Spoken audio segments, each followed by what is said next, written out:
9 नवंबर को पीएम नरेंद्र मोदी का उत्तराखंड दौरा। प्रधानमंत्री के स्वागत की तैयारियां तेज। रजत जयंती वर्ष पर राज्य को देंगे कई सौगातें।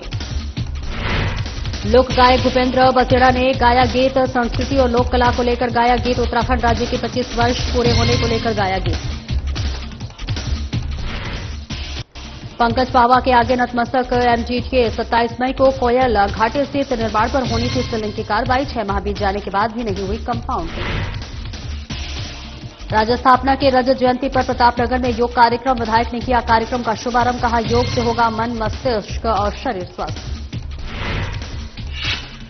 और रुड़की में गैंगस्टर लॉरेंस बिश्नोई के नाम पर रंगदारी। एक कारोबारी से मांगे गए 30 लाख रुपए। तस्वीर प्रवींद्र सिंह डोभाल ने किया मामले का खुलासा।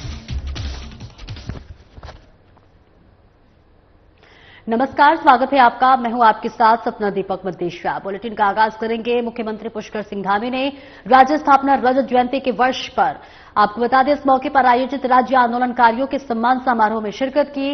इस अवसर पर सीएम धामी ने राज्य आंदोलनकारियों को सम्मानित किया। राज्य आंदोलनकारियों पर हेलीकॉप्टर से पुष्प वर्षा भी की। कार्यक्रम में बीजेपी प्रदेश अध्यक्ष महेंद्र भट्ट, कैबिनेट मंत्री गणेश जोशी, सुबोध उनियाल भी उपस्थित हैं। आइए अब आपको सीधे लिए चलते हैं पुलिस लाइन देहरादून, जहां सीएम धामी कार्यक्रम में उपस्थित राज्य आंदोलनकारियों को संबोधित कर रहे हैं। मेरे लिए अत्यंत हर्ष का विषय है कि राज्य स्थापना के रजतोत्सव के अवसर पर आज मुझे आप सभी संघर्षशील आंदोलनकारियों को सम्मानित करने का, आप सबसे मिलने का, और सच में ये बहुत अद्भुत सा एक आज का दृश्य है जहां पर इतने सारे लोग जिन्होंने अपने जीवन की शुरुआत बाल्यकाल में राज्य आंदोलन के समय में की होगी, आज एक लंबा कालखंड उनका यहां पर राज्य के निर्माण में, राज्य को आगे बढ़ाने में बीत गया। उन सभी से आज एक साथ मुझे मिलने का अवसर प्राप्त हो रहा है। राज्य की स्थापना का रजत जयंती का ये पर्व हमारे लिए केवल एकमात्र उत्सव मात्र नहीं है, बल्कि एक बहुत भावनात्मक क्षण है। जैसा मैंने आप सबसे मिलकर एक साथ मैंने जब मैं इधर से लेकर उधर तक और उधर से लेकर अंतिम छोर तक मैं गया, तो सच में जिस प्रकार से मैंने आपके चेहरों को देखा है, आपके भाव को समझा है, सच में ये भावनात्मक क्षण है कि राज्य स्थापना के हम 25 वर्ष पूरे कर रहे हैं। क्योंकि आज हम उन आंदोलनकारियों के तप को, त्याग को और उनके बलिदान को नमन कर रहे हैं, जिन्होंने उत्तराखंड राज्य के स्वप्न को पूरा करने के लिए अपना सर्वोच्च निछावर कर दिया, अपना सर्वोच्च बलिदान दे दिया।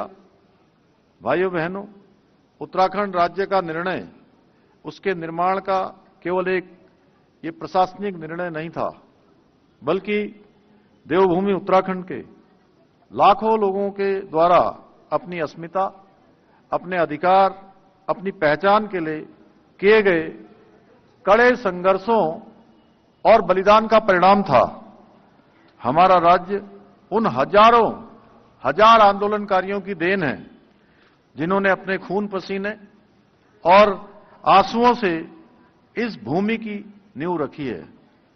जब जब आंदोलनकारियों ने अपनी पहचान और अस्तित्व की आवाज उठाई, तब तब सत्ता के गलियारों ने उनकी आवाज को कुचलने की कोशिश की, लेकिन हमारे आंदोलनकारी साथी न कभी झुके न कभी रुके।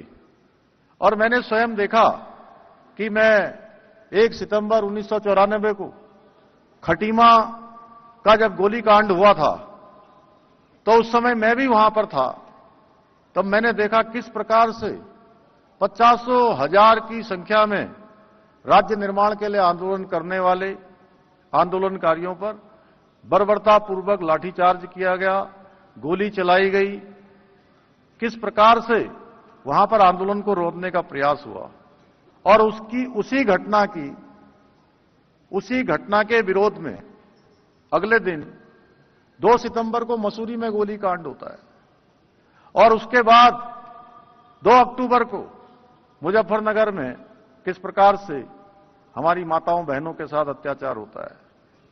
सच में ये जो 1994 में जब उत्तराखंड आंदोलन अपने चरम पर था तो तत्कालीन सपा सरकार ने हमारे शांतिपूर्ण और अहिंसात्मक तरीके से आंदोलन को करने वाले आंदोलनकारियों पर किस प्रकार से गोली चलाई थी, किस प्रकार से दमन की कार्रवाई की थी। और चूंकि मैंने वहां और एक छोटे से ब्रेक के लिए रुकेंगे, जल्द लौटते हैं।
उत्तराखंड राज्य गठन की 25वीं वर्षगांठ के इस रजत जयंती महोत्सव पर सभी उत्तराखंड वासियों को हार्दिक शुभकामनाएं।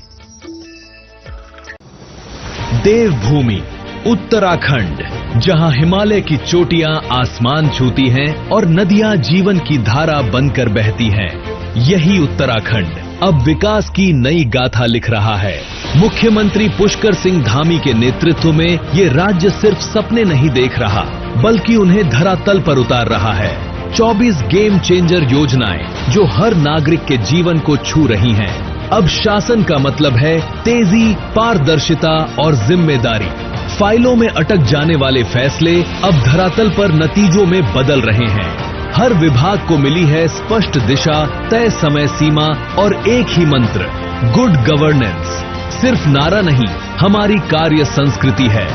खेती से लेकर पर्यटन तक, शिक्षा से लेकर स्वास्थ्य तक, कृषि, पशुपालन, मत्स्य, ग्राम्य विकास, पंचायती राज, पर्यटन, ऊर्जा, हर क्षेत्र में नई रफ्तार, नया विश्वास।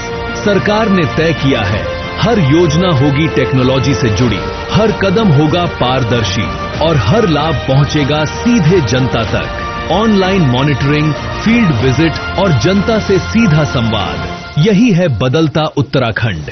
आज उत्तराखंड निवेश, पर्यटन और इंफ्रास्ट्रक्चर में देश के लिए रोल मॉडल बन रहा है। मुख्यमंत्री धामी का विजन है साफ, जनता तक सीधा लाभ पहुंचे और उत्तराखंड नई ऊंचाइयों को छुए।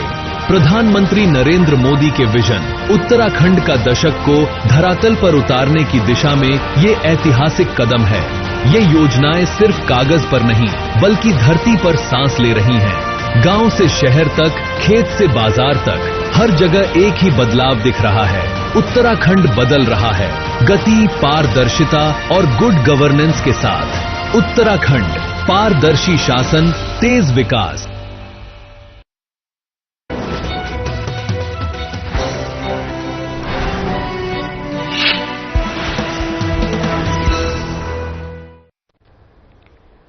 और ब्रेक के बाद एक बार फिर से स्वागत है आपका। खबरों में आगे बढ़ेंगे। मुख्यमंत्री आवास में वरिष्ठ निजी सचिव के पद पर तैनात और उत्तराखंड के प्रसिद्ध लोक गायक भूपेंद्र बसेड़ा उत्तराखंड की संस्कृति और लोक कला को अपने गीतों के माध्यम से संजो रहे हैं। वे अपने गीतों और कविताओं के माध्यम से राज्य की संस्कृति, रीति रिवाजों और लोक पर्वों का जीवंत बनाए रखने के लिए कड़े प्रयास कर रहे हैं। भूपेंद्र बसेड़ा ने राज्य के 25 वर्ष पूरे होने पर प्यारी देवभूमि को लेकर गीत गाया है। आइए अब आपको सुनवाते हैं भूपेंद्र बसेड़ा का प्यारी देवभूमि को लेकर गीत।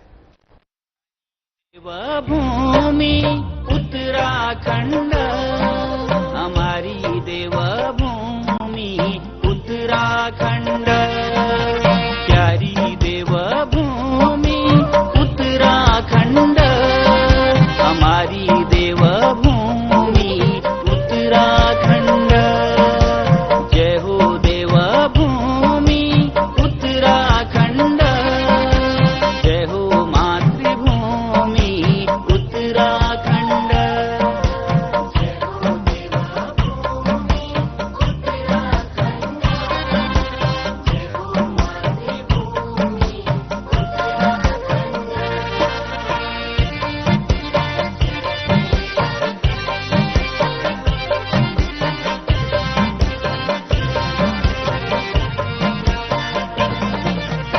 गढ़ कुमो जौन सार तराई हो,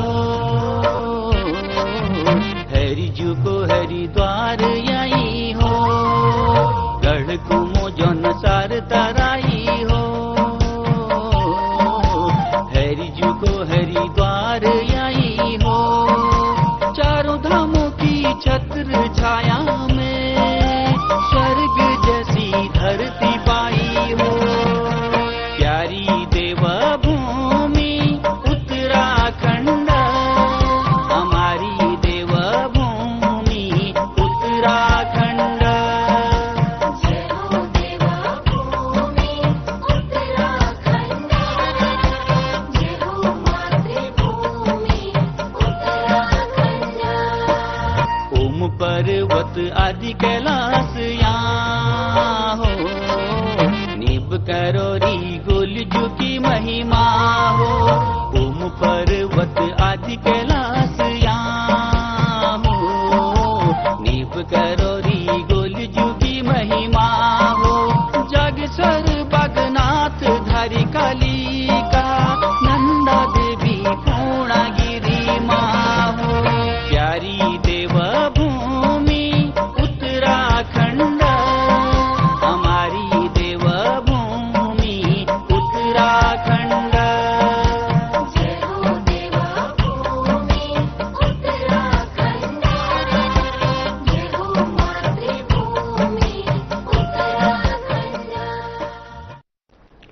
और आगे बढ़ेंगे। राज्य स्थापना के रजत जयंती वर्ष के उपलक्ष्य में डोबरा झांटी पुल के पास आपको बता दें योग कार्यक्रम का आयोजन किया गया। कार्यक्रम का शुभारंभ विधायक टिहरी किशोर उपाध्याय और डीएम टिहरी नितिका खंडेलवाल ने किया और इस अवसर पर वरिष्ठ चिकित्सा अधिकारी आयुष विंग सिद्धि मिश्रा द्वारा योग शिक्षकों की उपस्थिति में मन, मस्तिष्क और शरीर की तंत्रिका तंत्र को मजबूती प्रदान करने, शरीर की विभिन्न व्याधियों में लाभ पहुंचाने वाले आसन और प्राणायाम करवाए गए। विधायक किशोर उपाध्याय ने कहा कि पीएम मोदी ने योग का विश्व पटल पर पहचान दिलाने का काम किया है। कहा कि सीएम धामी ने उत्तराखंड को अग्रणी राज्यों में शामिल करने के लिए गए संकल्प से सिद्धि तक ले जाने में सभी की सहभागिता आवश्यक है। डीएम नितिका खंडेलवाल ने कहा कि राज्य स्थापना के रजत जयंती वर्ष के उपलक्ष्य में जनपद का प्रतीकात्मक डोबरा चांटी पुल तक योग करने का उद्देश्य स्वस्थ शरीर, पर्यावरण और प्रकृति का संरक्षण करना है। जनपद के सतत विकास में योग को महत्वपूर्ण बताते हुए उन्होंने कहा कि जब मन, मस्तिष्क और शरीर स्वस्थ होगा तभी सतत और समावेशी विकास होगा। उन्होंने हमारे प्रधानमंत्री जी ने कहा है, नरेंद्र मोदी जी ने, कि ये दशक जो है वो उत्तराखंड का दशक है और इस दशक में हम इस राज्य को, देवभूमि को, उत्तराखंड को सर्वश्रेष्ठ राज्य के रूप में स्थापित कर सके। हम सबका ये प्रयत्न होगा, हम सबका ये संकल्प होगा। संकल्प से सिद्धि का जो मंत्र है, जो प्रधानमंत्री जी ने और मुख्यमंत्री जी ने दिया है, हम उसको पूरा करेंगे। मैं पूरा प्रशासन का, जिलाधिकारी जी का, सभी अधिकारी जो बच्चे इसमें शामिल हैं उनको भी बहुत बहुत धन्यवाद देता हूँ, बहुत बहुत साधुवाद। सर, एक चीज ये जो हमारा राज्य स्थापना दिवस है वो इस बार अनूठा है क्योंकि हम 25 वर्ष पूरा कर रहे हैं और 25 वर्ष में हम अपने काफी अचीवमेंट्स देखते हैं। वी रिफ्लेक्ट बैक कि हमने क्या किया और क्या खोया, क्या पाया। उसको देखते हुए आज डोबरा चाटी में जो योगा किया उसका एक बहुत लाउड एंड क्लियर मैसेज था कि हम लोग डेवलपमेंट की ओर अग्रसर हो रहे हैं। डोबरा चाटी ब्रिज जिसके लिए लोगों ने स्ट्रगल किया, फाइट किया और ये ब्रिज मिला जिससे कि टिहरी जनपद का एक बहुत बड़ा प्रतीक हुआ और टिहरी लेक के 2 पार्ट्स को जोड़ता भी है। हमारे ट्रैवल टाइम काफी रिजॉल्व हुआ। ये डेवलपमेंट के साथ साथ हम लोग एक हेल्दी और क्लीन, हेल्दी और एनवायरमेंट फ्रेंडली डेवलपमेंट की ओर अग्रसर हो रहे हैं। ये एक मैसेज था। द सिंबल इज कि जब डोबरा चाटी या टिहरी डैम बना तो लोग सोचते हैं उन्होंने काफी कुछ दिया और काफी कुछ डेवलपमेंट के लिए उन्होंने सैक्रिफाइस किया। उस सैक्रिफाइस को ही हम लोग आज याद भी करते हैं टिहरी जनपद के। साथ ही साथ जब ये डेवलपमेंट टिहरी डैम और डोबरा चाटी बना, साथ ही साथ योगा यहाँ पे करके एक एनवायरमेंट को क्लीन रखने का प्लस हमें हेल्दी तरीके से सस्टेनेबल डेवलपमेंट की ओर जाना चाहिए। जो हम अपने एसडीजी गोल्स की बात करते हैं उस पर भी हम लोग का यही होता है कि development is not bad but it has to be balanced. Uttarakhand के 25 वर्ष हुए हैं, उत्तराखंड ने विकास की ओर अपने आप को बहुत ज्यादा अग्रसर किया है। बहुत बार हम ये सुनते हैं कि होता है कि उत्तराखंड में development is good bad, roads बन रही है, हो रहा है, पहाड़ों को काटा जा रहा है, कहीं सही है नहीं है। But the entire message today from Dogra Chati bridge yoga is that we are going towards a sustainable development, that yes development is possible keeping the environment in mind and the health in mind. So everybody please have this thing in your mind and internalize in your daily life. और एक छोटे से break के लिए रुकेंगे, जल्द लौटते हैं।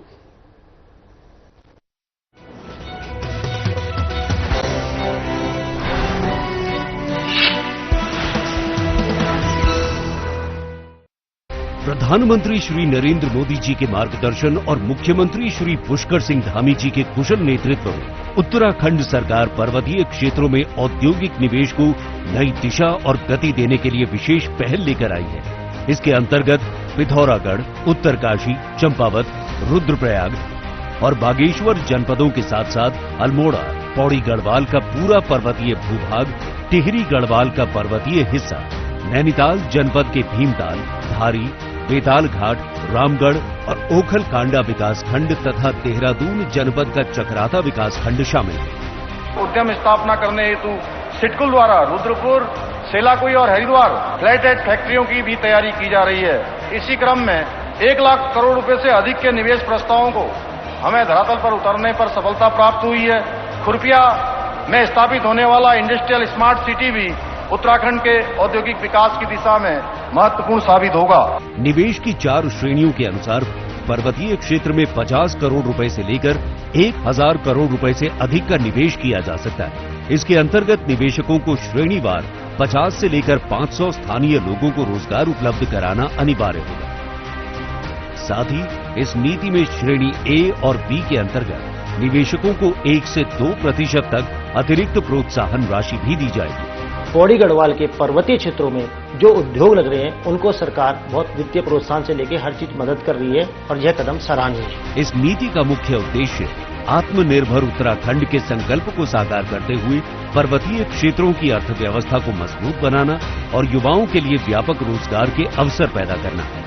उत्तराखंड सरकार की ये पहल निवेशकों के लिए नए अवसर और पर्वतीय युवाओं के लिए नई उम्मीद का द्वार खोलती है।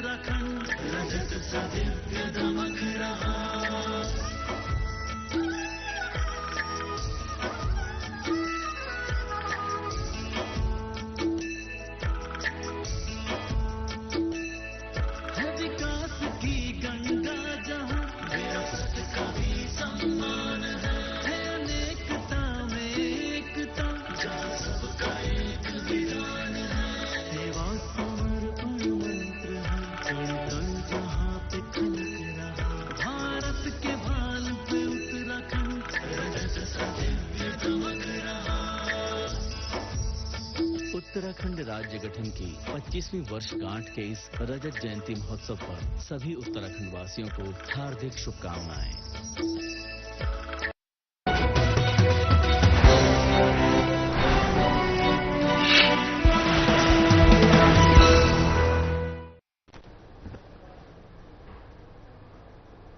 और ब्रेक के बाद एक बार फिर से स्वागत है आपका। खबरों में आगे बढ़ेंगे। खबर देहरादून से है, जहां पंकज पहवा के आगे नतमस्तक है एमडीडीए। क्या इतना बड़ा रसूखदार है पंकज पहवा?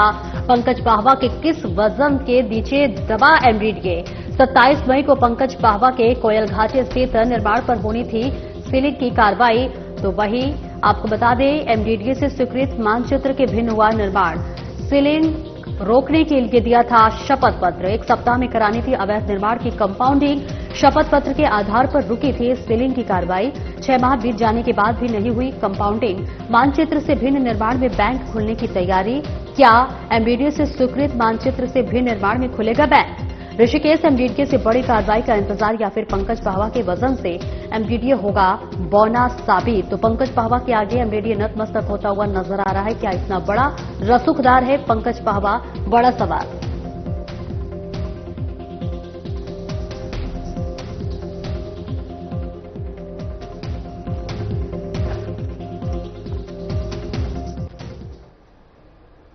और इस खबर पर ज्यादा जानकारी के लिए उत्तराखंड से हमारे ब्यूरो चीफ कमल शर्मा हमारे साथ जुड़ रहे हैं।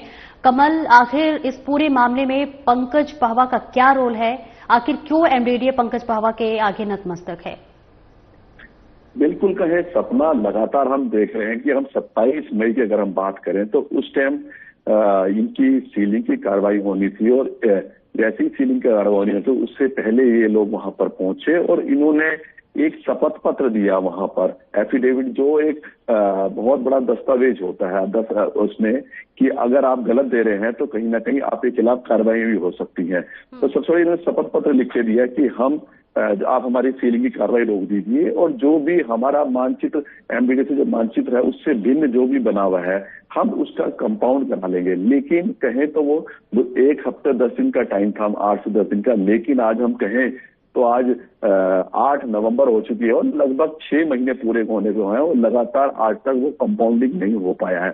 और पता चला है कि कोई विशेष बैंक भी वहां पर आने वाला है। तो क्या बैंक ऐसी निर्माण बिल्डिंग में पहुंचेगा कि जहां पर अभी भी वो नक्शे से भिन्न है और जहां पूरे उसके मानक पूरे नहीं होते हैं? तो यही अब देखना होगा। तो कुल मिला के हम कहें लगातार ऐसा क्या है एमडीडीए पे, इसका ऐसा क्या रसूखदार है ये पंकज पाहवा, या ऐसा क्या दबाव है इस पे जो अभी तक कार्रवाई नहीं हुई? क्योंकि हम देख रहे हैं 27 मई को और भी ऐसी बिल्डिंगें थी जिन्होंने शपथ पत्र दिया था, लेकिन किसी ने जब नहीं कराया था तो उसकी दोबारा भी सीलिंग हुई है, लेकिन इसकी आज तक दोबारा सीलिंग नहीं की कार्रवाई। क्या इसका एमडीडीए सेटिंग कैटिंग का खेल है? क्या ऐसा दबाव है? क्या ऐसी भारी वजन है? क्या सेवा शुल्क का कारण है जो अभी तक इस पंकज पाठक की ना तो इसने अभी तक कंपाउंडिंग कराई है और ना ही एमडीडीए ने दोबारा इसके खिलाफ कार्रवाई की है, जब भी शपथ पत्र में स्पष्ट लिखा था कि अगर इतने दिन के अंदर ये कंपाउंडिंग नहीं कराया जाएगा तो पुनः इस पे सीलिंग की कार्रवाई की जाएगी। तो वही देखना, लगातार इसकी शिकायतें हमारे पास भी कई लोगों ने इसकी शिकायत भेजी है और उन्हें स्पष्ट रूप से बताया। उन्होंने क्यों एमडीडीए, कहाँ एमडीडीए, जब ऐसा क्या रसूखदार है जो एमडीडीए इसके नीचे दबकर कार्रवाई नहीं कर पा रहा? तो यही अब देखना है कि एमडीडीए कब इसके खिलाफ कार्रवाई कराता है या ये कंपाउंड करवाता है, ये अब देखना होगा। अगर कंपाउंड कराएगा भी तो उसके बावजूद डेमोलाइज पार्ट पड़ता है कि आपको इतना दस्तीकरण करना पड़ेगा और 30 दिन का टाइम भी यहाँ पर दिया जाता है। अब वही देखना है जो कोयल घाटी पे ये पंकज पाहवा की यहाँ पर निर्माण कार्य चल रहा है जिसमें सीलिंग की कार्रवाई रोकी गई थी, कुछ दिन का समय दिया था, लेकिन आज लगभग 6 महीने पूरे हो गए हैं, ना तो ये कंपाउंडिंग हुई है और ना दोबारा एमडीडीए सीलिंग की कार्रवाई की है। क्यों एमडीडीए इसके दबाव में है? अब यही एक चर्चा का विषय यहाँ पर बना हुआ है। बिल्कुल, देखिए एमडीडीए से स्वीकृत मानचित्र के भिन्न ये निर्माण हुआ है, तो ऐसे में जनता को क्या इससे कोई नुकसान है? क्या कुछ प्रतिक्रिया सामने आ रही है उनकी? मैंने कहा ना कि जब लगातार यहाँ पर कार्रवाइयां होती हैं और उसके बाद भी इन पे भी कार्रवाई होनी थी, लेकिन उसके बाद शपथ पत्र जाने इनको छोड़ा गया है, तो और भी जो अन्य लोग होते हैं लगातार इन गतिविधियों पे नजर भी रखते रहते हैं और समय समय पर देखते हैं कि जब हमारे पे कार्रवाई है तो ये जो बचाव जल पे कार्रवाई हुई है नहीं हुई है, शपथ पत्र दिया था औरों के ऊपर कार्रवाई, तो इस पे क्यों नहीं कार्रवाई? तो कहीं इस तरह की बातें आती हैं। मैंने कहा ना लगातार ये चीजें चल रही हैं। तो एमडीडीए क्यों किस दबाव में है? एमडीडीए कार्यालय का कौन सा अधिकारी ऐसा है कि जो इनके दबाव में है? किस रसूखदार के ऐसा इन पे दबाव पड़ा हुआ है? तो वही अब देखना है कि जब लगातार सब नियमों का पालन ये नहीं कर पा रहा है तो इसके खिलाफ दोबारा सीलिंग की कार्रवाई क्यों नहीं की गई, ये अब देखना होगा। और इसी बात का इंतजार है कि एमडीडीए दोबारा कब इस पे सीलिंग की कार्रवाई करेगा। बिल्कुल, देखिए इंतजार भी है कि एमडीडीए कब तक कार्रवाई करता है। क्या उम्मीद लगाई जा रही है कमल, कब तक ये कार्रवाई होगी? अब यही देखना है कि समय, तो मैंने कहा ना जब इन्होंने शपथ पत्र दिया था समय बिल्कुल निकल चुका था और निकल भी गया है। लगभग 6 महीने हो चुके हैं। 10 से 15 दिन का समय दिया गया था शपथ पत्र में कि आप इसको कंपाउंडिंग कराएं, लेकिन क्यों कंपाउंडिंग भी नहीं करा रहा, दोबारा कार्रवाई नहीं? और यही तो एक चर्चा का विषय बना हुआ है कि ऐसा क्या है इस रसूखदार का, या ऐसे इसमें क्या एमडीडीए वालों को किस प्रकार ऐसा क्या खुश कर दिया गया है? क्या ऐसा दबाव है या कोई कोई बढ़िया इनको सेवा शुल्क में कुछ दिया गया है? क्या ऐसा काम है जो अभी तक इसके खिलाफ कार्रवाई नहीं हो रही? रखें और हमें भी इंतजार है कमल की जल्द से जल्द इस पूरे खेल में पर्दाफाश हो। बहुत बहुत शुक्रिया इस महत्वपूर्ण जानकारी के लिए। फिलहाल इस बुलेटिन में इतना ही। नमस्कार।